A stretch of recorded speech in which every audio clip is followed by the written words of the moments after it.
Hello and welcome to Moral Side of the News, our weekly discussion of today's top local, national, and world stories from a moral, ethical, and religious point of view. I'm Sean Kalin with the WHAS Crusade for Children. I'm joined today by a distinguished panel of religious leaders. Dr. Jamesetta Ferguson, St. Peter's United Church of Christ. Reverend Jason Cosby, Center College. Rabbi Stan Miles, Louisville Melton School. Father Tony Smith, the Archdiocese of Louisville. And Reverend Sally McLean, Christian Church Disciples of Christ.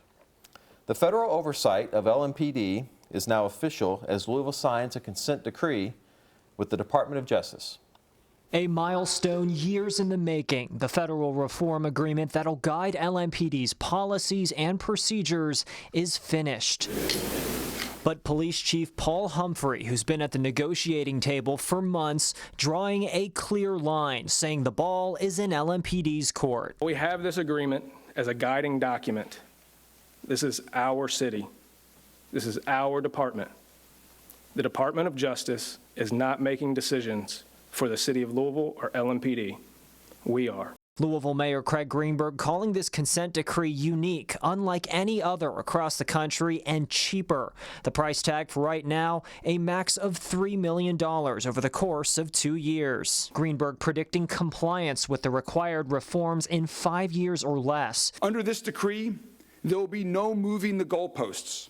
Our officers will have clear guidance and clear benchmarks. U.S. Assistant Attorney General Kristen Clark making a bold prediction, acknowledging the city has proactively made changes. At the end of the process, we expect that the Louisville Police Department will be a model police department and a shining example of constitutional policing. Required reforms will include revising use of force training, search warrant procedure, and policy on sexual harassment cases. Tamika Palmer, Breonna Taylor's mother, sat through the consent decree announcement with the Department of Justice, then summed it up this way. I pray and pray some more that we are going to move forward, that we are not going to continue to lose lives to the police. I pray that the police aren't continue to be hurt at the hands of us. It's not a thing to handcuff them. It's simply to ask them to handle all of us with care in a manner that should be handled across the board by everybody. I don't really want to hear nothing anymore because I've been hearing stuff for 4 years. I want to see something. I want to see a change.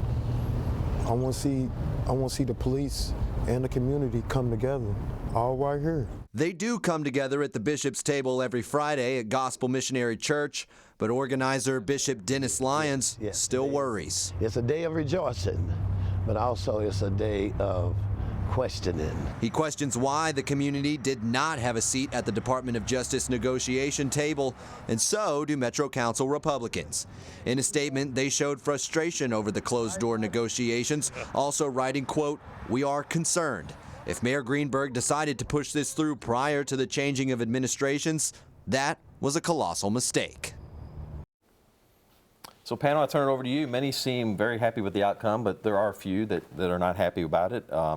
What do you make of the agreement? The last statement that was made is a concern that I have. I don't know what this consent decree will mean 6 months from now. It's understandable what it means right now, but it just doesn't, we don't know what direction the new administration is going to go, particularly with the Department of Justice, who the Attorney General is, and so on. So it is a large question mark to me. Well, I was concerned, Stan, that an agreement would not be reached before January the 20th, and that with the incoming administration, with Trump's administration and his oversight with the DOJ, that no dissent decree would come into existence, period. What happens 6 months from now remains a question. But to those who have critiqued the fact that it has been put in place now, I would rebut that and say, I am glad that something is in place now, because there is the real possibility that there would be no advancement of a decree, a consent decree after January the 20th. So something in place now that is binding and should endure. I'm grateful for that because it holds LMPD more accountable and hopefully protects the safety of the community better moving forward. But what does binding mean? That's my question.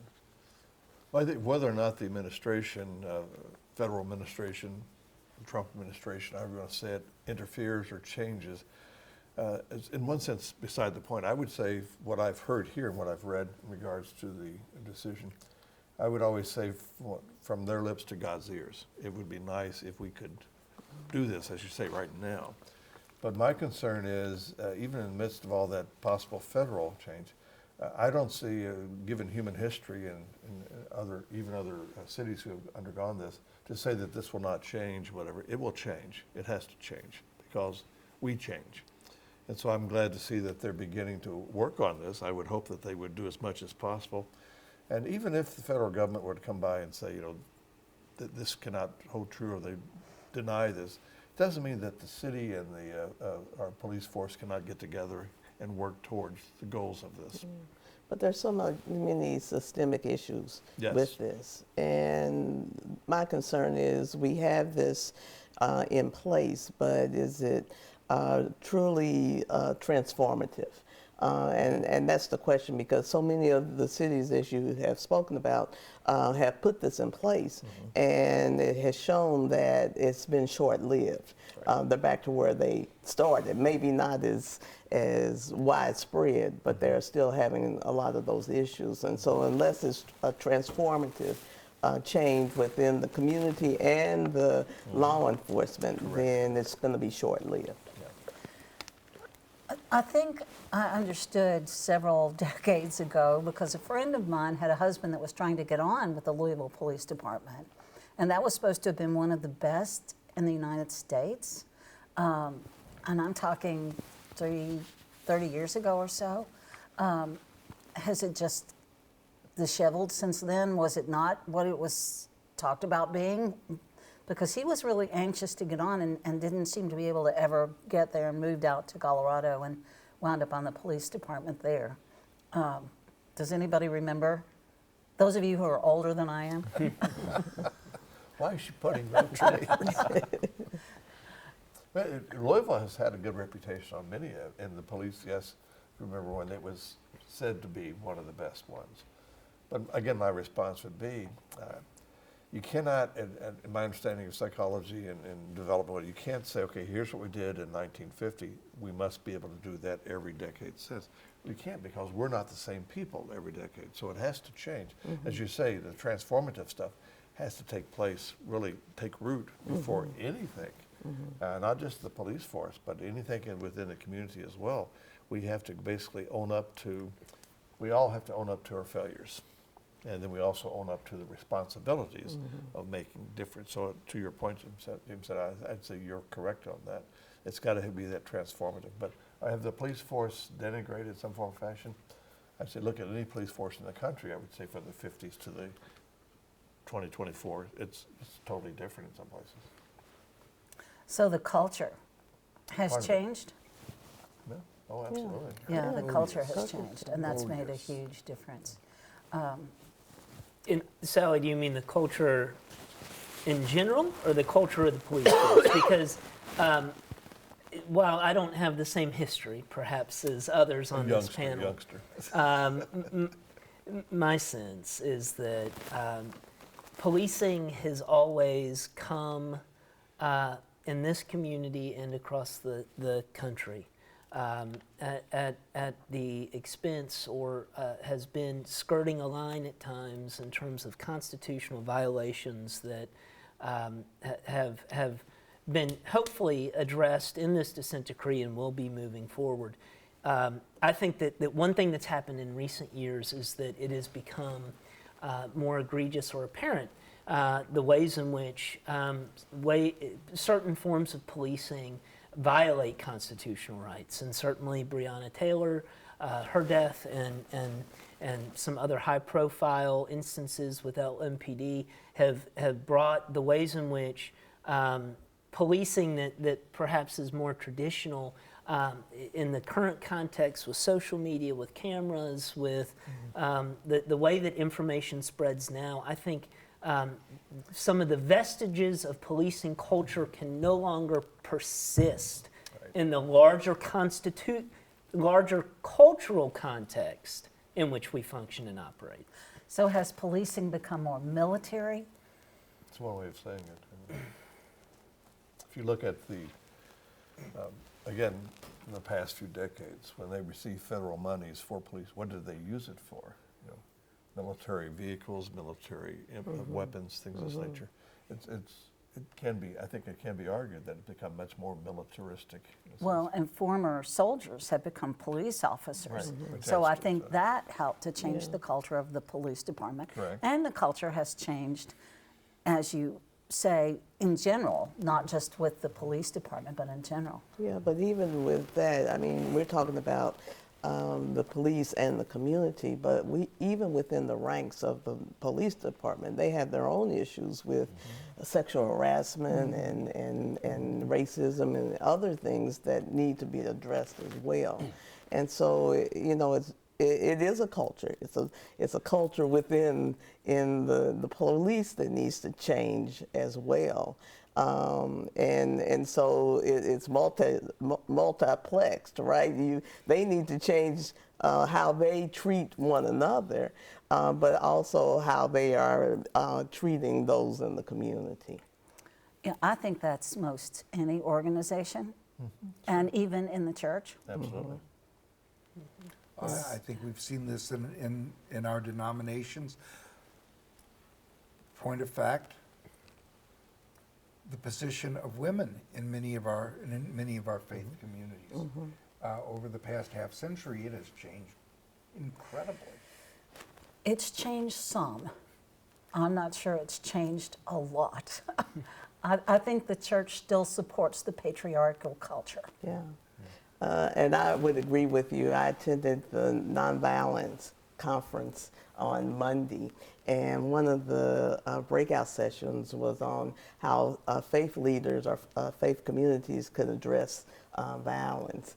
And the panel were all men, and of course the conversation came up about sexual abuse and other issues. And of course the conversation or the response was kind of jarring, because it was as though they forget that 80% of the congregation are women, right? And so they were given a patriarchal lens to how to deal with some of these things. So I would agree with you. Oh, yeah. Yeah.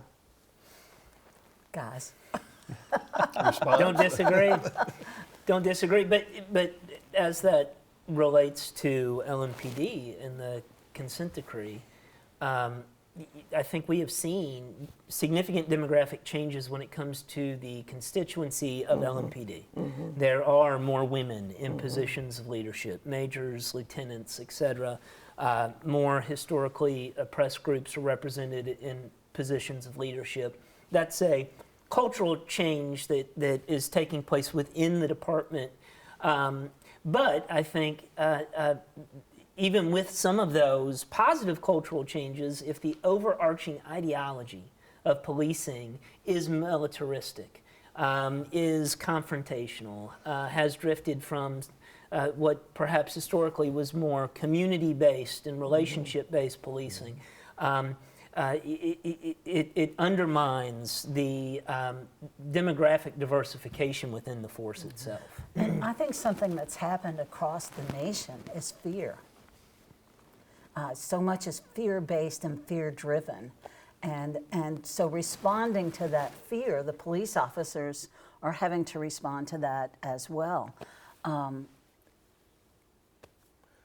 I just think that that's something that's been ongoing and amped up as the previous administrations have changed, or as we have changed administrations. Two aspects of that.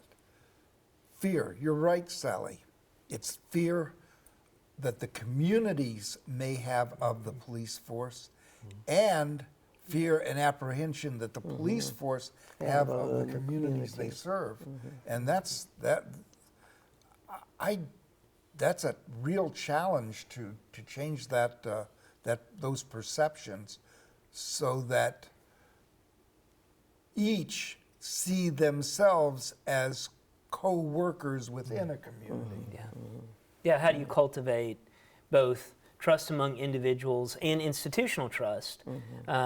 Given the history of LMPD and policing in the United States, you can't just brush that under the rug. I mean, that creates a lot of distrust among many in our community. And I think this is an issue that where it really comes to the forefront is in policing. I think we also see it in public schools and education. I mean, we see it in many different arenas. We see it in congregational life, and that is, how do we cultivate trust so that we can all advance our community to a better place? But we're also talking about accepting of the other, and we don't do that very well.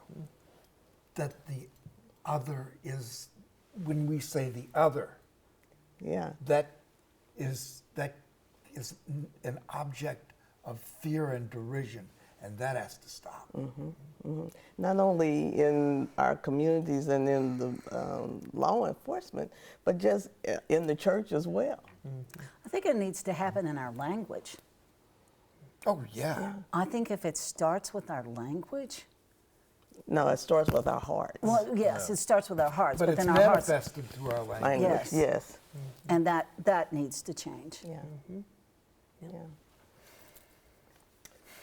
Great conversation. I enjoyed just listening to y'all.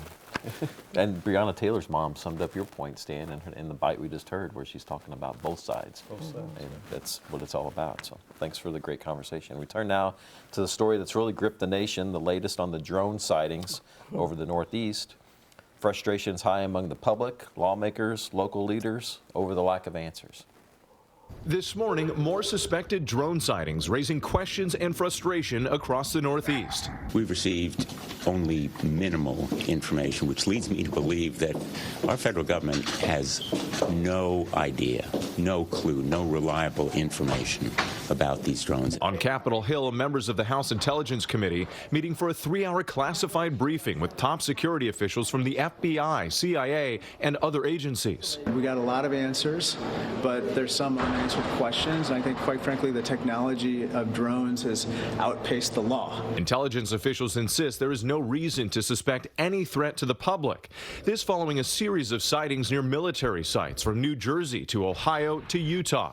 The Pentagon now deploying additional counter-drone systems, including a so-called drone buster at 2 bases in the Northeast. Essentially, emits a signal which is able to interrupt the signal on the drone. And energy agencies knocking down news reports linking drone sightings to a small amount of medical-grade radioactive material that was temporarily lost in transit. The New Jersey Department of Environmental Protection issuing a statement to ABC News saying the material has been located, repackaged, and sent to the manufacturer. The National Nuclear Security Administration saying it is not currently conducting any aerial operations in that region.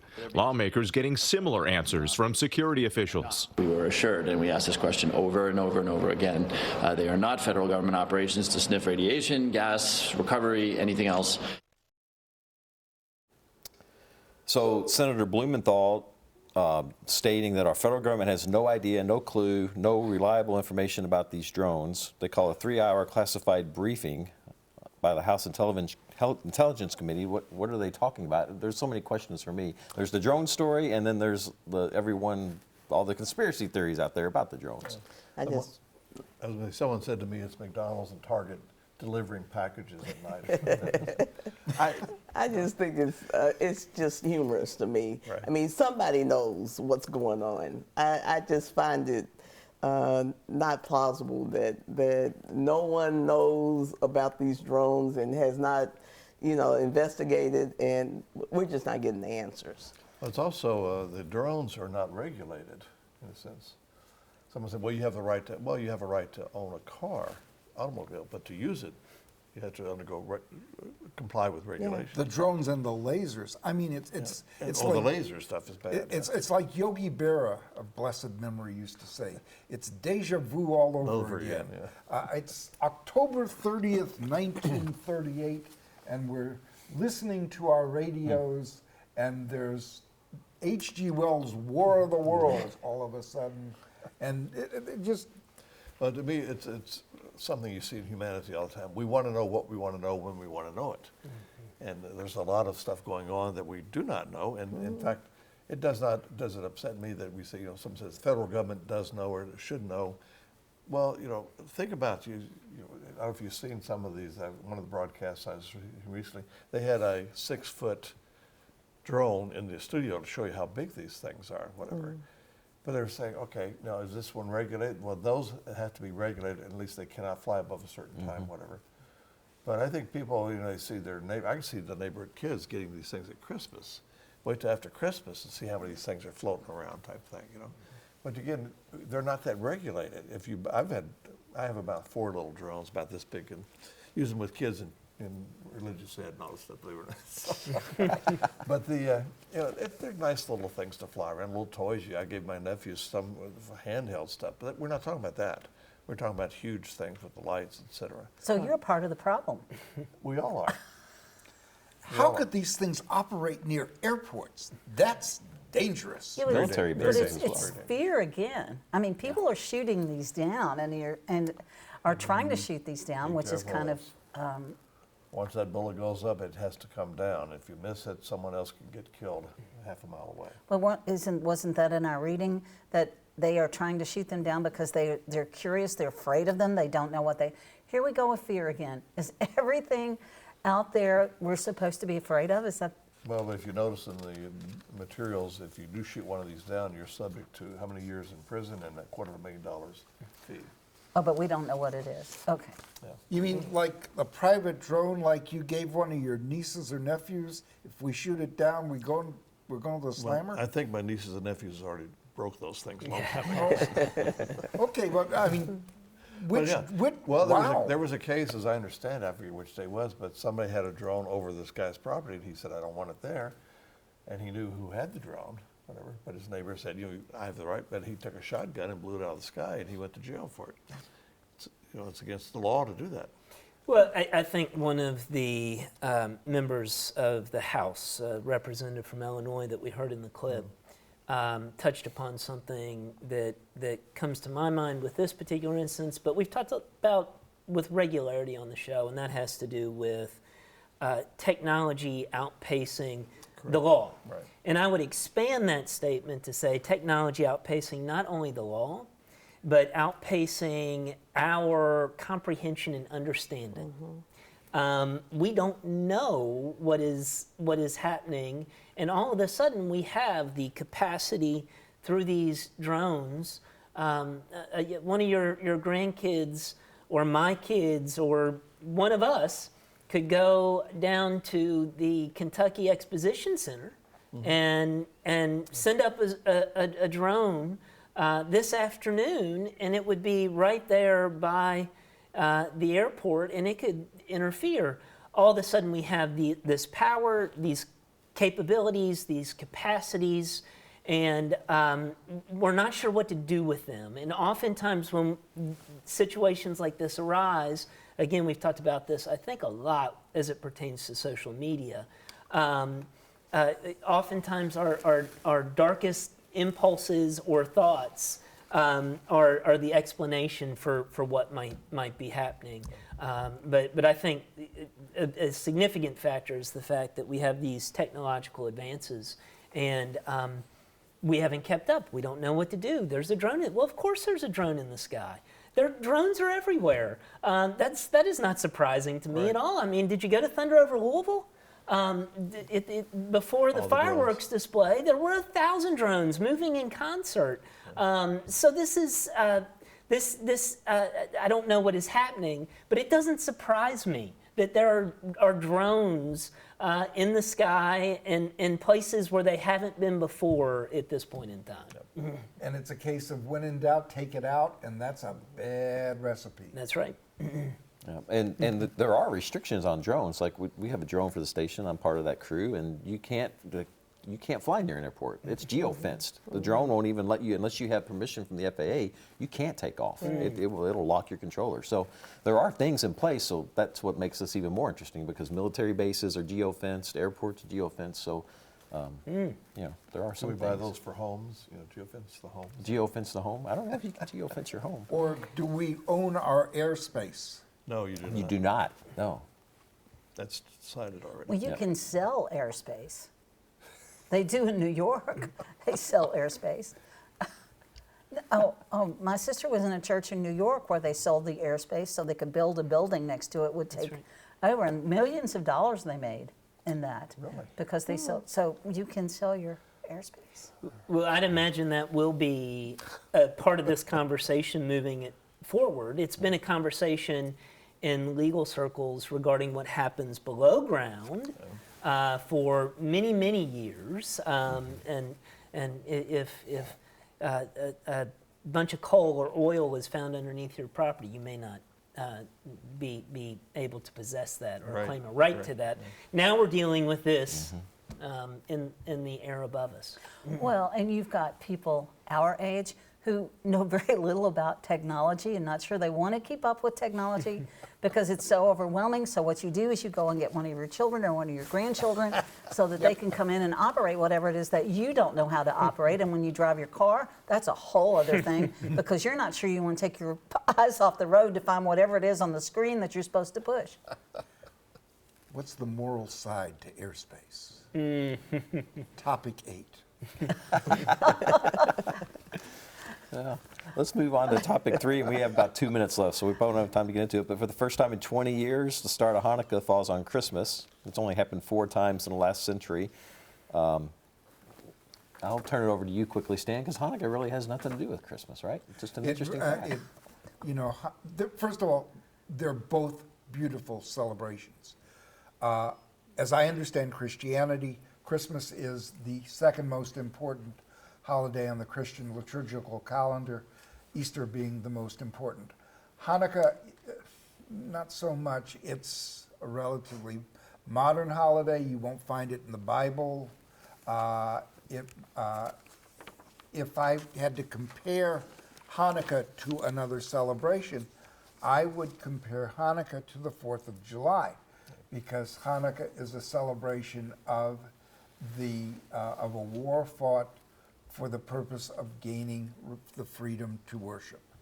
And the fact that both holidays, Hanukkah starts on the 25th, Christmas is the 25th, it makes it a lot better for Jewish parents, because if you're a Jewish parent and you've got 8 nights of Hanukkah, and the 8 nights of Hanukkah happen to be December 1st through the 8th, and then the rest of the world is looking forward to December 25th, and if you get to that point, and your kids, by